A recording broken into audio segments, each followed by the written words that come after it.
Okay. So, hello everyone. Today I'll be talking about high blood pressure and how to make just general lifestyle changes.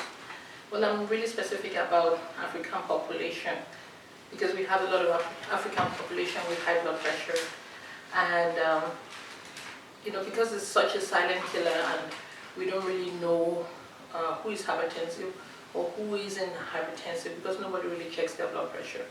So I think it's a good thing for you to know what blood pressure means, how you get blood pressure, and how do you deal with it.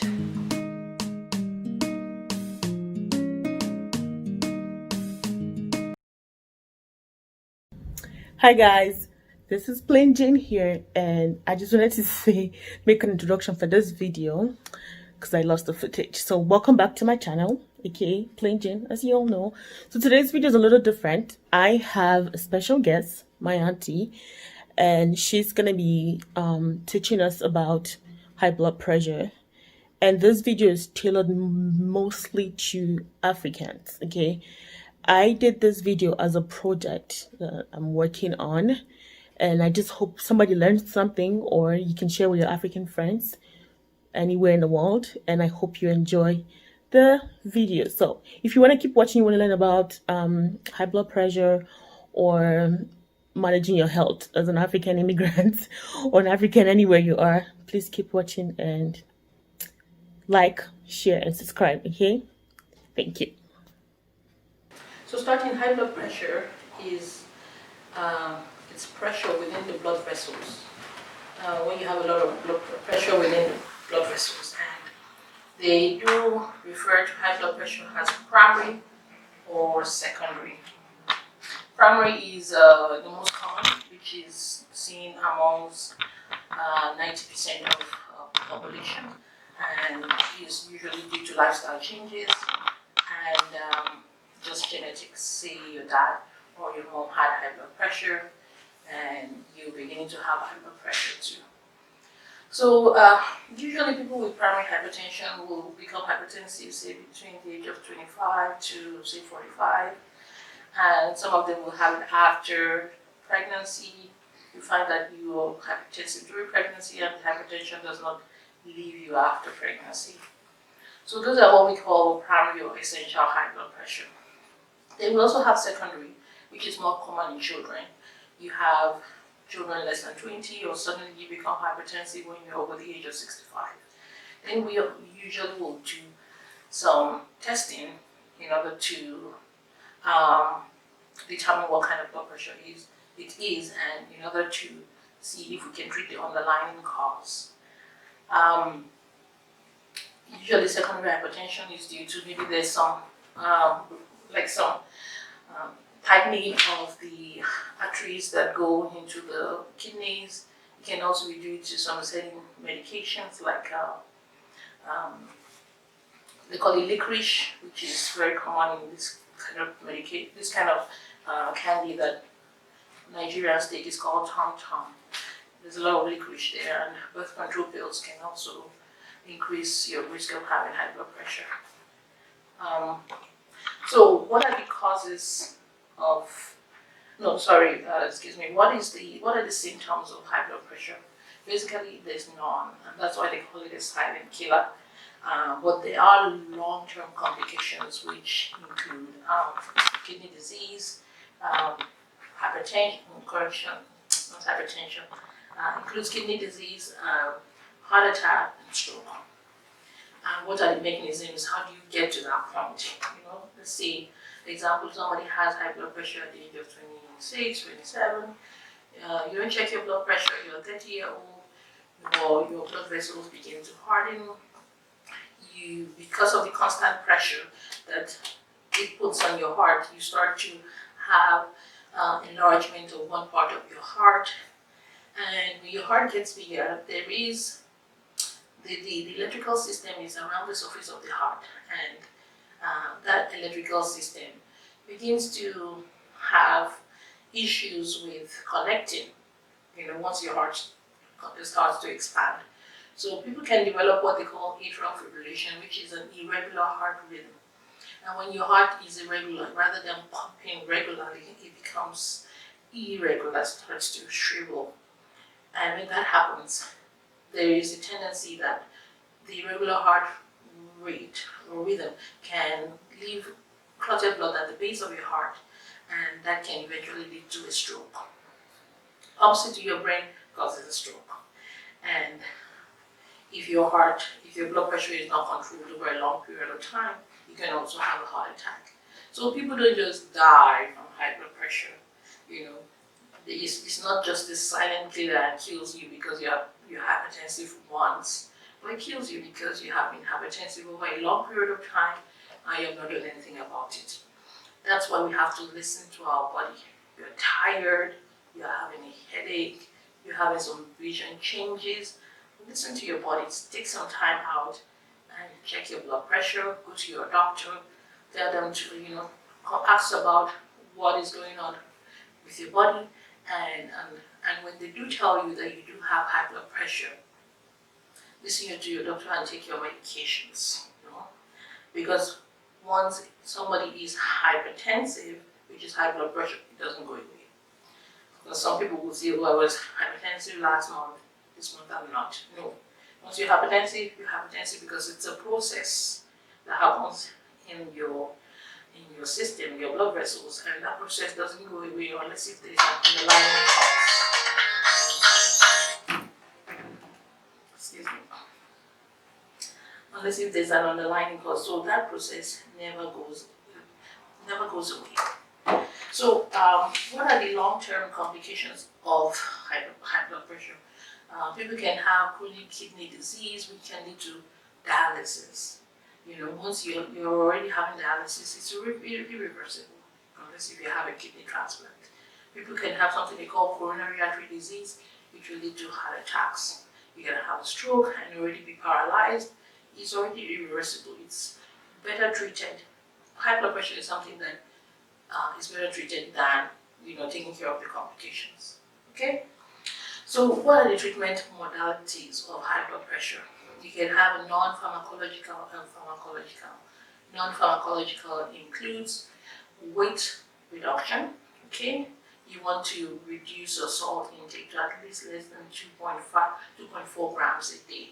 Look at the canned food you eat. Look at any of the food details and make sure that you don't take too much of salt. There's a lot of salt in canned food because it's stored for a long time. So if you're the kind of person who takes a lot of canned food, try to take more of fresh foods. That will reduce your salt intake. Reduce fast foods like fries. Those things have a lot of salt in it. So try to decrease that, and that decreases your risk of either developing blood pressure or even increasing your blood pressure values if you're already hypertensive. So exercise is a big one. They talk about, studies talk about aerobic exercises, 30 minutes, once a day, 5 days a week. Okay, so you have 5 days a week to do your exercises in 30 minutes. You can walk, you can run, you can do whatever you'd want to do. There are some people who will say, "Oh, I'm very active at work. I don't have to exercise because I'm very active." No, your work is not considered exercise because your body is used to it. So you have to go outside your regular activities and exercise, increase your heart rate, let your heart pump, and that way your body recognizes that at exercise you lose some weight and you are healthier. Okay? Pharmacological means medication. Once you're hypertensive, then you need some form of medication in order to keep your blood pressure down. Your doctor will be able to advise you on what kind of medication you need because those medications are individualized. So you have diabetes, or you have hypertension, or you have heart disease, they're individualized. The cutoff for blood pressure should be 140/90 for somebody who doesn't have any other comorbidities, and 130/80 for diabetes. Okay, again, 140/90 for regular people, 130/80 for diabetes. So once you check your blood pressure at home, and on say 2-3 separate occasions, and you're above that cutoff, then you likely are hypertensive because home blood pressures are the most accurate blood pressures because you're not under any tension. You're not claiming that it's because you went to the doctor's office, that's why your blood pressure is high. That is the most accurate. Believe in yourself. Believe in yourself. Look at your body and go to your doctor and talk to them, and they can help you. Because once you go on medications, or whether you don't even go on medications and you're hypertensive, it doesn't go away. And the medications are for life. So you can't take it for 3 months and stop it and say, I'm not hypertensive anymore. You know, because it's for life, because that process has already occurred in your system. You know, and if my dad has been hypertensive since he was 35, and he's 85 now, and he has been on that one medication since then. Okay, he has not had any issues, so it's forever. So some people will say, oh, these medications will have side effects on me. There are a lot of medications that will have side effects, but you have to manage the side effects, and because the benefit for you will be more than the harm that it can cause you. So sometimes people worry about, okay, how do I keep myself healthy? I'm a healthy person, I don't have high blood pressure. How do I maintain my health? I will advise that you see your doctor once in a year, every year, okay, and get the general physical exams. You want to ask first, you want to make sure that your doctor checks some particular blood work, which include your complete blood count. Make sure your blood count is good enough, you're not deficient of iron. You want to check your electrolyte, your kidney function. It's called urea and electrolyte. Also tell your doctor to check your thyroid at least once a year. It's called TSH. And check you for diabetes if you're at risk. It's called hemoglobin A1C. Okay? Also, I will advise if you're older than the age of 35 to have what they call an ECG.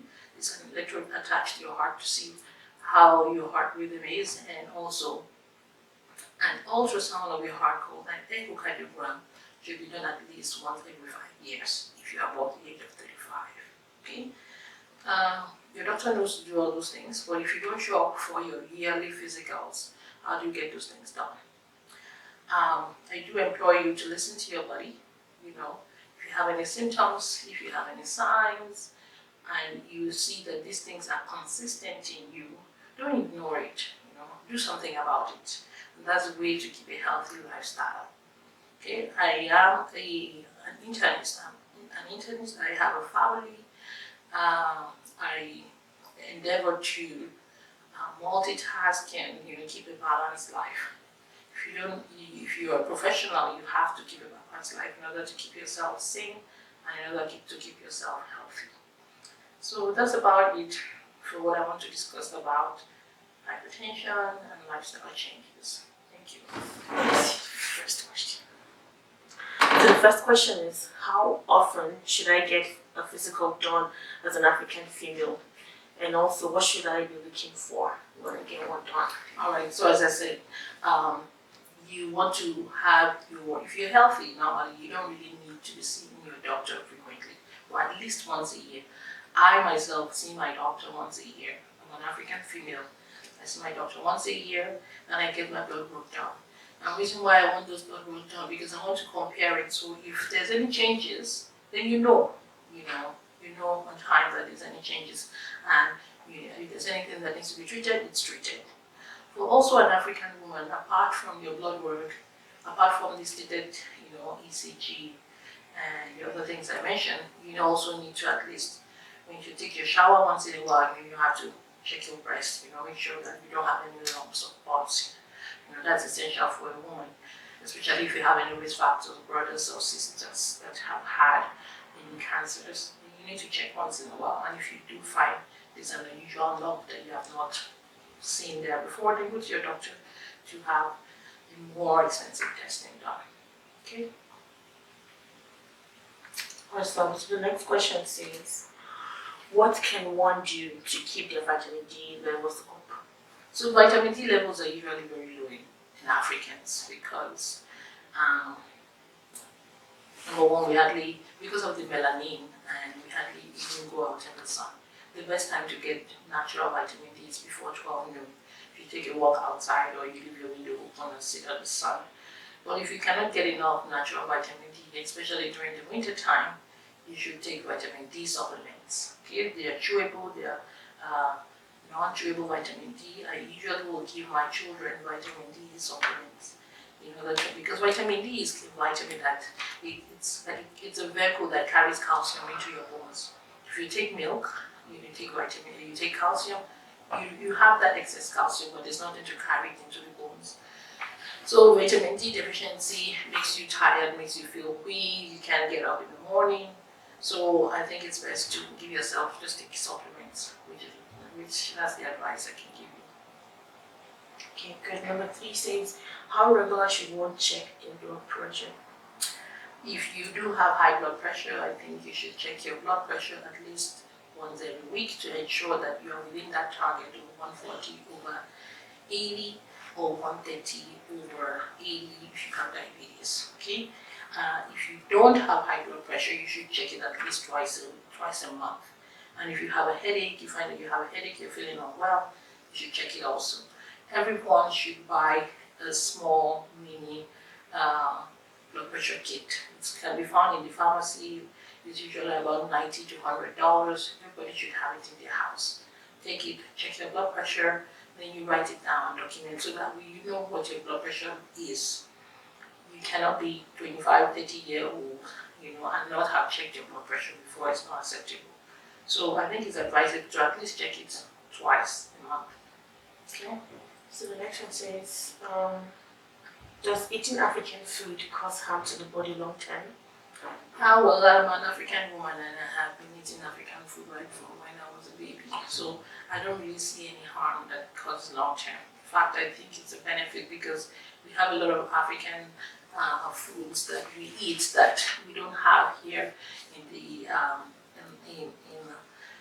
Canada, and they do give us a lot of nutritional benefits. So I think the most important thing is having everything in moderation, because in African food I find that we do have a lot of protein supplements, and the Caucasian food we have a lot of carbohydrates, not a lot of protein supplements except meat, but we have a lot of that. So I think it's advisable to, if you eat your own type of food, eat it and eat it in moderation. That's just the most important thing. So the last question says, as a couple, what should we look out for before planning to have a child?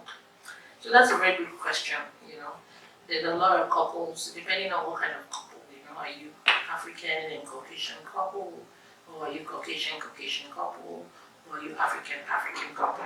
Okay, if you're African couple, because of the genetics involved, you need to have some blood work done, specifically the genotype testing. Say you are AA and the other person is SS, or you're both AS.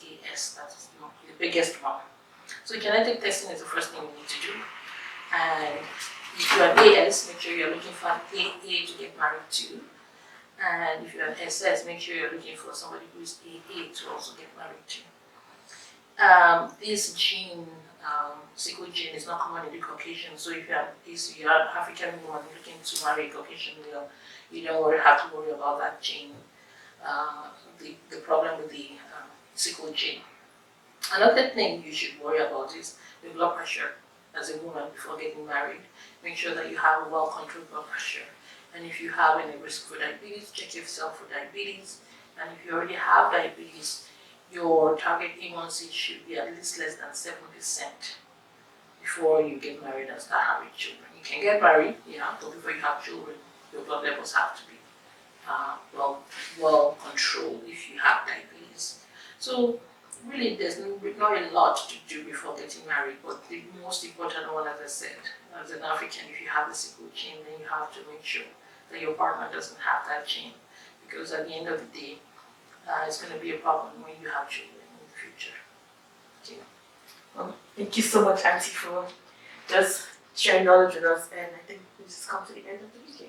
All right, thank you very much. It was nice being here, and thank you for giving me the opportunity. Take care. Bye-bye.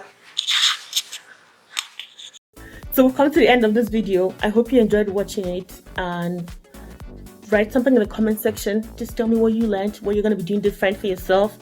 And I enjoyed the video. It was a lot of information, and this is really good information that we don't usually get. I just want to let you guys know that please check yourself, know your health, know your body, and take care of yourself also. Okay, so thank you guys for watching this video, and I'll see you guys in my next video. Bye.